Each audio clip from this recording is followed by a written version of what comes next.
Yeah, I can see that. All right, well, I'm here to introduce your next speaker. Born and raised in Houston, Texas, Tricia Turner started her real estate right out of high school and has continued to grow and thrive in the real estate world and is well on her way to building her very own vision in her empire. Tricia started her career in the apartment industry, then obtained her real estate sales license as well as her loan officer's license, and was a lender for 6 years during her career, in addition to residential sales. Tricia continued climbing the ladder of success in real estate, obtained her broker's license in 2017, and opened her own independent brokerage.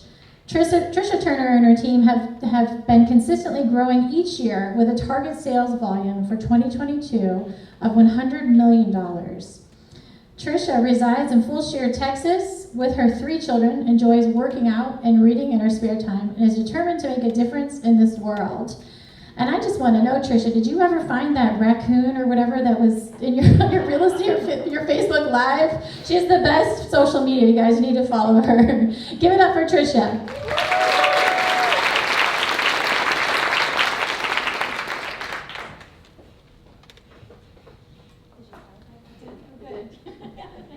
All right, you guys. First of all, thanks everybody for being here and change that 100 million. It's 135 million is the goal this year.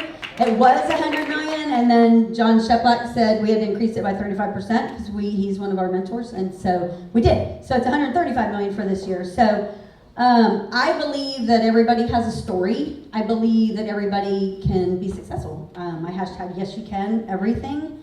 And so I want to share a little bit of my story with you guys. First of all, I interview people every week. I love to interview people. I love to hear their stories. And so I have a podcast. It's on Tuesdays. We do it through Facebook Live. It's at 12 Central, and it's called Anything But Average. And it's been going about 2 years now. It started, probably over 2 years actually, because it was before COVID. And so I did it because I launched it because I believe everyone needs to share their story. And I did it because I have a story to tell. Real estate's hard. Real estate's a hard industry. It's hard to be successful. It's hard to make money, and it gets harder and harder. For people that are new in real estate, I mean, like Amy said, stick with it. When she says talk about the 10-year challenge, I was thinking about that when she said it's like, I'm going to think about like 10 years. Mine goes back a little bit longer than that. Mine goes back, like Coach Bert's going to tell you when he comes up here, everyone's got a story of origin. So it's like, what's your story of origin? Where did it begin? Like, what changed for you? What made things different? What made you want to do what you're doing? What made you want to push harder? What makes you grind every single day? And so for me, there's a couple of them, but one of them that really stands out is I was a lender from 2004 to 2010. In 2008, there was a mortgage industry crash, and I was also a licensed real estate agent during that time. I had my license inactive during that time. My then husband was a real estate agent, so we did it like hand in hand. I was his lender, he was the real estate agent. We were killing it. We were building an empire. We had about 24 rental properties. We have 3 kids together. I have a special needs child as well who was not supposed to live past 4. At that time, I believe he was 7, so he was already surpassed what he was supposed to do, his life expectancy. But I had a terrible marriage. He's now my ex-husband. He was my best friend, though, for sure. I'd known him since I was 12 years old, but he had problems. He was an alcoholic and was at our whole entire marriage, like over 10 years. And so I hid that from everybody. And so we had it going on in our business. Like when I said we had it going on, we did. And back in those days in lending, there was like no cap. Like I made a crap ton of money on the back end of things, and he was making the commission, and we were just, every transaction we were killing it. So like I said, we were buying rental properties, we were living the life, we were traveling, we were doing everything we wanted to. But then my ex-husband used to disappear like all the time. He'd just disappear for like a couple of days. And so I was running the business. He was in the sales, and I was the one staying home because our little boy Justin needed pretty much around the clock care. He couldn't be with strangers. So I was the one behind the scenes running everything. So my ex-husband would disappear a couple of days, he'd come back, and I'd be running things behind it. I'd be answering, emails for him as him, so nobody ever knew what was going on in my life. I hid it from everybody. My oldest son, Joshua, who's here with me today, one of my very best friends in the whole world, he was 9 years old at that time. And my ex-husband came home at 7 in the morning one day, and me and Josh always slept together, so because I didn't want anything to do with my ex-husband, so I had Josh in bed with me always to keep me away from him because I was angry all the time. So it was like 7 in the morning, my ex-husband comes home, And Josh is up. I've been up all night crying, like, where the hell's, your dad? Comes in the door. I'm like, where have you been? There was another, thing, because he turned his phone on silent for days. And Josh got in between us and was like, Mom, stop yelling at Dad. At least he came home. And I was like, whoa, that's not cool. That's not cool that my 9-year-old son thinks I'm wrong for bitching at him for coming home at 7 in the morning after being gone for 36 hours. So it's like, that's a problem. So I told him to get out. That was it, you gotta go. And I've already been talking about divorce for years. And I was like, that's it, you can't do this anymore. So Josh was 9. That was a long time ago. At that time, when I told him to get out, I was a lender, like I said. He was the real estate agent, so he was my lead source, right? We also had moved to LaGrange, Texas, guys.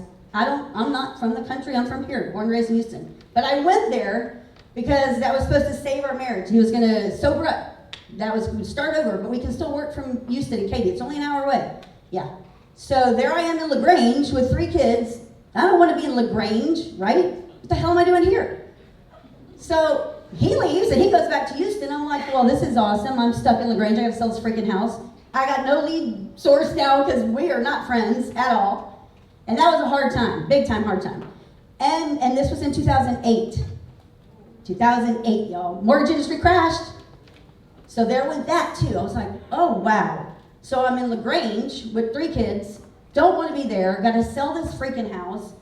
I got an ex-husband that's a piece of crap. Doesn't help. Doesn't ever help. We're not getting along. Josh is mad at me because I've told his dad to leave. So I got hell. I'm in hell. And the mortgage industry crashed, so I got no money coming in either.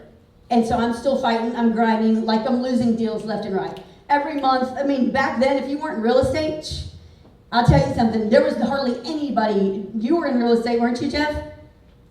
I was in the college. Okay. So in real estate, like I don't even care if you got an 800 score. A lot of times you weren't getting crap. You get a pre-approval and then it could be a week before closing. Yeah, no, denied. And it was happening one after another after another. So there was like nothing going good in my life. I was in a super dark place. So that went on 8, 9, and 10.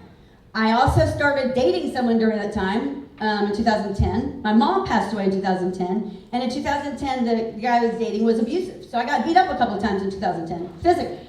And so that was like, what is going on in my life? It was like super bad. Started going to Lakewood Church. I found I've always been going to church, but I started going to Lakewood then because I was listening to Joel Osteen, and I was like, I gotta find something to change my life. What the hell? This is not what I want. I got these 3 kids. My ex-husband had actually gone off to prison then, so he was out of the picture completely, and I needed to raise my kids. And I didn't ever want them to go without, and they never have. And so in end of 2010, I let go of my lender's license. I was like, this is not for me. I'm basically just killing people's dreams. I don't want anything to do with this. Reactivated my real estate license, and I was like, I'm just going all in. I had sold our house in LaGrange, bought one here. I was one of my only last stated income loans I did for myself, because as a real estate agent, we don't show income a lot, especially then I did not. So I bought a house in Katy and began. And that was at the end of 2010. And at that time, I still had a lot of hatred for my ex-husband. Like, I was angry. And I don't like to be like that. I'm a positive person. But I also wasn't a book reader then. And I am now.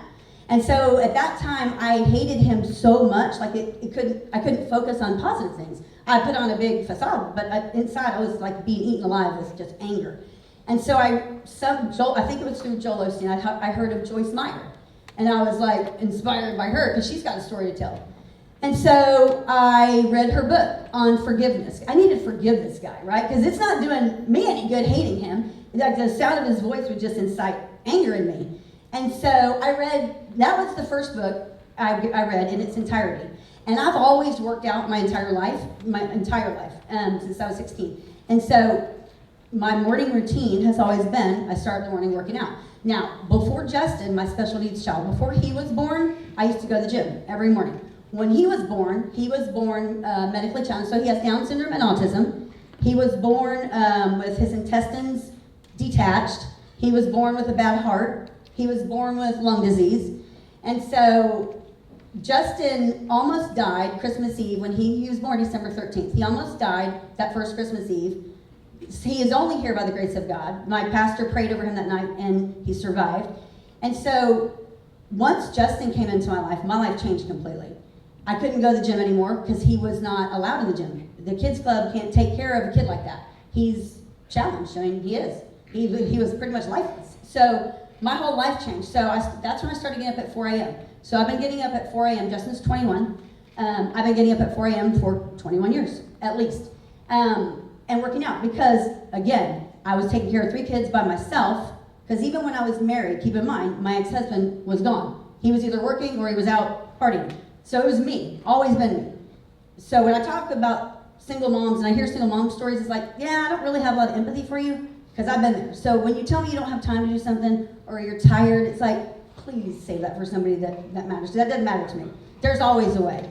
And so once I started this morning routine of 4 a.m., again, I wasn't a reader then when Justin was born. It was just about working out, getting my kids ready. But when I went through that dark time with my divorce, and I learned to read this book of forgiveness and really found that it helped me.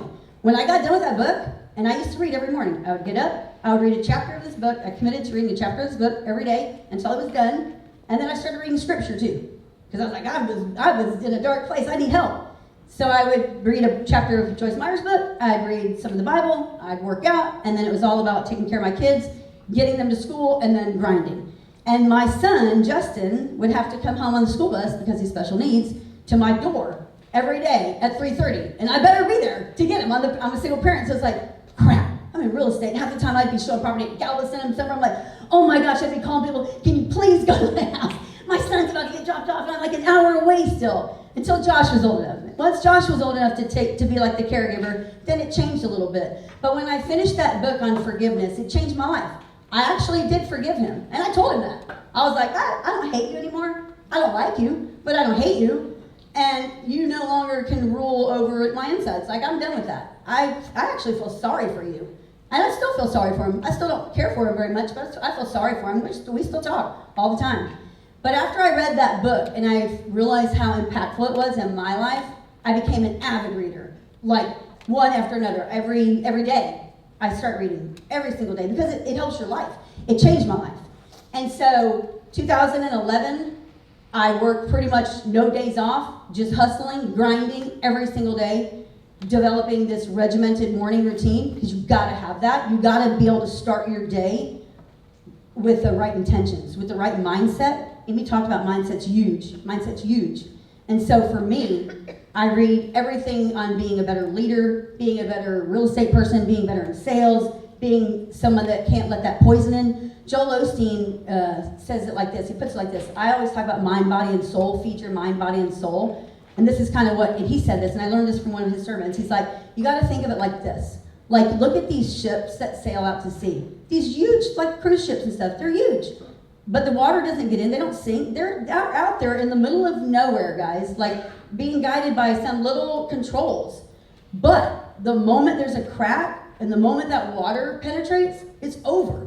Like, it's over. Ships going down, people are unstable, it's volatile, that's crazy. That's your body, that's your mind. So for me, the world's toxic. People tell me I live in La La Land, and I'm okay with that. I love La La Land. I don't want to be out in that world. I don't want to watch the news. I watch the weather just to see if it's going to be cold or rainy tomorrow, just so I know what to wear. And I don't really care about the rest of the stuff. If we're going to World War III, I don't really care. I heard something about the other day. It's like, that's okay. That's not in La La Land. I'm okay there. And so for me, when I get up in the morning, it's like my phone is my alarm, and that's the only time I look at it. I get up at 3:45 now, not 4. I backed it up a little bit because I changed things up a little bit. I got dogs I got to take care of, and I wanted to spend more time reading. So I backed it up. I needed 15 more minutes. So I get up at 3:45. But it's the same morning routine. I'm up at 3:45. My son says I'm robotic. He says I'm like a robot. It's like the alarm goes off. The moment I even hear it, I already got my workout clothes out. It's like, I'm up. It is very robotic. Grab my clothes, out the door, and I'm out, and I work out at home. I still work out at home because I like it better that way. I can. I have a gym there, and that's what I do. But I go out there, I get my mind right first. My phone's on the counter. I don't want nothing to do with that phone because in real estate, you guys are going to get hit nonstop. They call you, they text you midnight, 6 a.m., 3 a.m. I need this, I need that. No, you don't. I need my time. Like, you're not coming in. I'm not ready. I'm not ready. I got to get my mind right. So I don't even touch my phone. My phone's on the counter.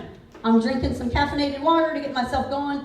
I'm reading scripture. There's an app called Glorify. That's rolling on my phone on the counter. I'm listening to it. Some positivity, some scriptures, some messages while I'm getting my mind right.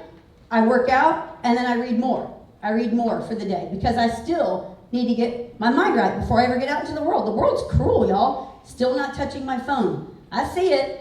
I got people on emergency alerts, like my family and a couple of other people, that if they need me, my phone will alert at any time. Other than that, it's on Do Not Disturb until my mind is right.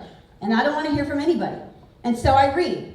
I read for about 30 minutes, sometimes 45, depends on what the day is. But my day is very regimented. I know that I need to be working out by 4:30 in the morning. That's my time frame. So if I'm up at 3:45, I'm doing whatever I need to do, reading, praying, writing, till 4:30. I'm working out till 5:30. I'm time blocked. 5:30, 6:15 at the latest. I need to be in the shower because I got to get to the office. We run an office. We run a big team. We do a lot of production. I got stuff to do. I got people that depend on me. I got kids that depend on me. My family still lives with me. I love them. I hope they live with me forever. My son and his new wife are here with me. They're my roommates, and they're my best friends.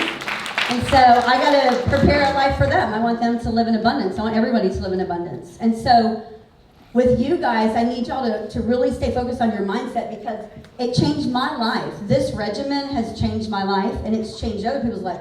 My son is living that life now. He is now working out every day. He's reading. He's listening to podcasts. Like, people listen to music in the mornings. That's fine. Do what you do. Do you. Do whatever you need to do to get your mind right. For me, I don't need music. I need everything I can to start the day. So while I'm getting ready for work, after I get out of the shower, I'm listening to an hour's worth of podcasts. People will call in, the only people that can break through that call, and it interrupts a podcast. I'm like, damn it, I was trying to listen to this podcast. I don't want to talk to people right now because I'm getting my mind right. Y'all got to get your mind right because the moment, like a lot of people pick up their phones, and if you do, that's okay. Do you. Again, do what you need to do. But a lot of people, the first thing they wake up, they grab their phone, they're on Instagram, they're on TikTok, they're on Facebook, and they're looking at what somebody's fake life is, or they're looking at what somebody's just got their new car, or they just got a new job, or they just got this, and this that they're bragging about. Half that crap's not true. Half that stuff people post is just fake. So it's like, who cares what they're doing? Why do you want to get on there and already feel inferior about yourself? Why do you want to get on there and be like, oh, wow, I wish I had that spouse, or I wish I had that house?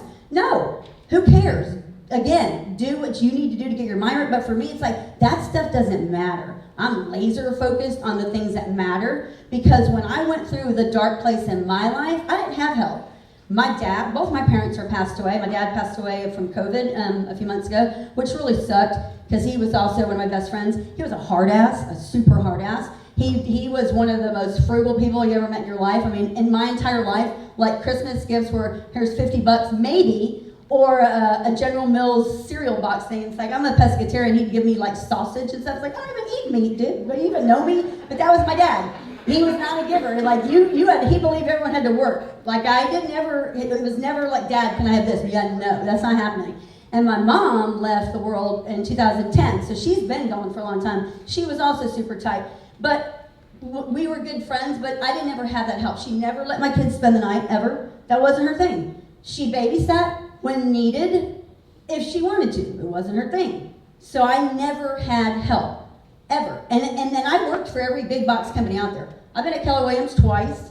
Would never do that again. I've been at Coldwell Banker, Remax, all of them. I was at a discount broker. I even started at Gary Green. I forgot about that one. I was at Gary Green. I say that now, it's almost laughable. It's like, I can't even believe that. That's ridiculous. Like, that's so old school, but I've been through all of them. And it's like, I realized what I didn't want in my life and what I did want. Real clear. Super clear on that. And that's when I decided to open my own brokerage because when I worked at all those other companies, like, nobody ever offered to help. There's 300 or 400 agents at Keller Williams, but really only 20 of them sell houses. The rest don't. They're the lunch bunch. They go into all the open house lunches and they don't sell shit. And so for me, it was like, I never fit in with them because the people that were selling houses thought they were better than others. So they never offered help. So it was always about, I'm going to figure this out on my own. And I did. I spent a lot of money making mistakes. I spent a lot of money on the shiny object syndromes that you guys probably do too. So I learned what not to do and what to do. But again, I'm a hustler. I got kids to feed. I got nowhere to go and no one to help me. My parents aren't helping me. My ex-husband's a piece of crap. So I got to do this, and I'm not going to go get a job. I've been an entrepreneur my whole life. I haven't had a job like that in forever. I don't even know the last time I did. I've always worked myself. And so I got to feed these people, and I don't want my kids to ever go hungry or ever do anything. And in 2010, when I went through that dark year, I went through probably, Amy said 5 months. It could have been 5 months. Probably was, maybe even more. But I lived on credit cards, y'all. Like, solid. Went to Super Target, bought groceries on a Super Target card. Would pay my mortgage barely with no money in the bank. Like, we just prayed, God, please let me have some kind of a check that'll come in to cover that. Because I just dropped off a hot check. There's no money in that bank. I swear, y'all, I never had a late payment, but I would just be by the grace of God, that mortgage would go through. I'd be like, holy shit. But it happened. And so no one, again, ever offered to help me or showed me the way. Do this, say this, try this. No, never, never.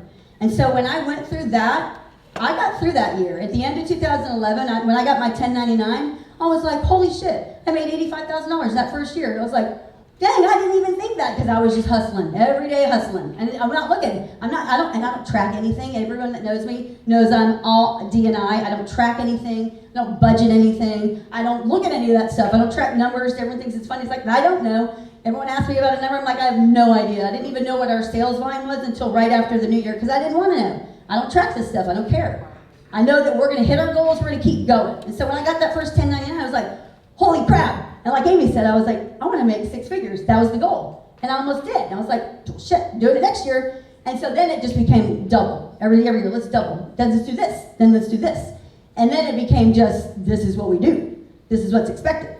And so I opened my own brokerage because I knew that was the better way. I didn't want anyone to be at Keller Williams because they're terrible. I didn't want anyone to be at Remax because you pay too much money. So I opened my own. I'm like, I'm going to create our own world here. And I was loving life. Like, we were killing it. I had 50 agents within 6 months.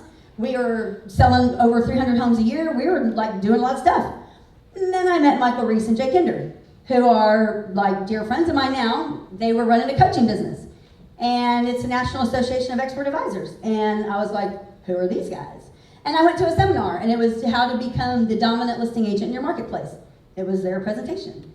And if you haven't followed Jay Kinder and Michael Reese, you need to. You need to look them up on YouTube. They're freaking amazing. They are business partners of mine, dear friends of mine. And I got in their coaching program and learned what life really could be like. Because I thought I had it going on. It's like, yeah, no. They have it going on. So it opened all kinds of doors. Now I'm around people that are selling 1,000 homes a year, and they're making $10 million a year. I'm like, well, crap, I got to level up, right? I need to do more. These guys are changing the world. I want to do this. So I was in their coaching program. And then in 2000, almost ended, it was like August, October of 2018, they made a switch. They had their own brokerage in Dallas. They switched over to EXP. And I had my own company. And they called me and they're like, look, and I'm not going to tell you the long story because there's a long version of it. But they're like, here's the deal. You own a Blockbuster, and this is Netflix. It's going to shut you down. You need to come look at this business model, and we need to have a conversation. And we're going to make you an opportunity, and you're either going to say yes, and we're going to freaking crush it, or you're going to be, no, I'm not interested, and no harm, no foul. You can go do you. But we're still going to be friends. So I went and looked at the business model, and I listened to them, and they're like, here's the deal. We're going to reach out to 60 brokers across the United States, and we're going to partner with them, and we want you to be our Houston connection. And it'll change your life if you say yes. And I was like, I'm an idiot if I say no. Because here's me. I'm going to do the math for one, and I got 50 agents back in my office that have no idea what I'm about to do. And they're not going to be happy. They're going to probably hate on me a little bit. And Michael Reese said that. He's like, oh, they're going to hate on you big time. They're going to start rumors about you. They're going to talk about you. And they did. But I thought about it over the weekend. I prayed about it. And God's like, this is a suddenly. Like Joel Osteen talks about suddenly. Suddenly, something's going to change in your life, and it's going to change in an instant. And that did. I said yes to Michael Reese and Jay Kinder. Yes, let's do this together. Because number one, I knew if I didn't, they're just going to go find a competitor and partner with them, and then I'm going to get killed. And I'm going to be like, what the hell? I'm going to partner with these guys. They're freaking gazillionaires. It's like Barbara Corcoran. Like, really? Who doesn't do that? So I did. And that was in October 2018. Went back to my office. We had a meeting with my agents in the office, about 50 of them. 20 of them came with me. We switched over to EXP. 10 of them were haters, total haters. And I either terminated them or they left. And that was a good thing because they were poison and they were toxic and they needed to be out of my life. And I went through a really dark time then because people were spreading rumors that I was going out of business, that I didn't have any clients, we were going broke, all kinds of crap. But I tell you what, that was about 6 months of darkness. So into 2011, I basically had to rebuild it again. So left my own company, started a team with EXP, and started growing it and started building it and started building it and growing it. My family's involved in it now. We're changing lives every day, but it was mindset that got me there all along, because the world is dark and it's cruel. And had I not read that first book on how to forgive people, I don't know where I would be today, because I could still be hating on him. But once I let go of that pain and that hate, and then I became an avid reader, and I just started wanting to be learning and doing more and being more. Michael Reese believes there's a solution for every problem. I agree. He's probably one of the deepest people I know. I've learned he's like a brother to me. I've learned so much from him, and I believe that we need to give back, because I can tell people, like, you need to pay attention to who you're paying attention to. There's a lot of people out there that are going to tell you they're a coach and they can help you and train you. And it's like, really, what have you done? Because in order for me to respect you and take any of your advice, you need to have done more than I'm doing. I need to be able to learn from you. And I'm picky. I'm super picky about who I follow and who I learn from, because there are a lot of fake people out there, and I don't like fake. I think people that are out there guiding people and they've never been there and they have no idea what they're doing, I think that's a disservice. I think it's disgusting. And so I'm a big proponent to warn people, like, pay attention to who you're paying attention to, because they're either going to lead you down the right way or they're going to lead you down the wrong way. Jay Kinder and Michael Reese, thankfully, they made an offer to me that I couldn't pass up, and I trusted them because I knew them and I liked them and I knew they would never misguide me. And that's the way I am with everybody. It's like, you can hate on me all you want. I got haters out there. I don't give a shit. I don't care what anybody thinks of me. I don't care what they think if I said what I say. I don't care if they don't like my car. I don't care if they're I don't care. I so don't care. I really don't care. And then last year, I really went through a lot of like stuff, drama, and at agents that like stab me in the back, because I like to give, and people say help, and I'm like, oh, let me help you. And so I had a lot of backstabbers last year. So this year I'm super intentional. We're going to see life on purpose everywhere, because I believe, like, we got one shot here. One shot. I don't want to live a life where I just exist. I'm done doing that existing stuff. You all should be. We can make a difference in this world better together, for sure. I believe the gap between the haves and the have-nots is getting bigger and bigger. You'll see that, especially in the real estate industry. There's 47% of the real estate agents that have not sold a home since COVID. Facts. 47%, y'all. Not since COVID. This has been going on a long time. Like, how do they survive? How do they pay their bills? For one, it's a disservice to our industry, because they don't know what they're doing. And the minute they get out there and represent a buyer or a seller, they have no clue what they're doing. And all they really care about is the commission check, because they need it more than that buyer or seller does. They need to pay their bills. So we believe we are better together. That's why we formed this group. We collaborate. When I left my own real estate company, it wasn't because I was broke. I promise you that. It wasn't because I was unhappy. I promise you that. We had it going on. I left because I don't want to be Blockbuster ever. I left because it was an opportunity to do more and be more. I left because I wanted to be around high achievers. 5% of the world are leaders and 95% are followers. Facts. You can look at all the data. I found the 5%ers and I love them. They're with us in our group. Amy's in our group. The White Spears are in our group. We collaborate together. We're with EXP. We collaborate together. It's not for everybody, sure, maybe not. It's for those that are big thinkers, forward thinkers, people that are open-minded, people that want to live in abundance, people that want to do more and be more. That's us. We want to make a difference in the world. So if you want to do more and be more, just follow us. We're going to keep going all throughout Texas. See you guys.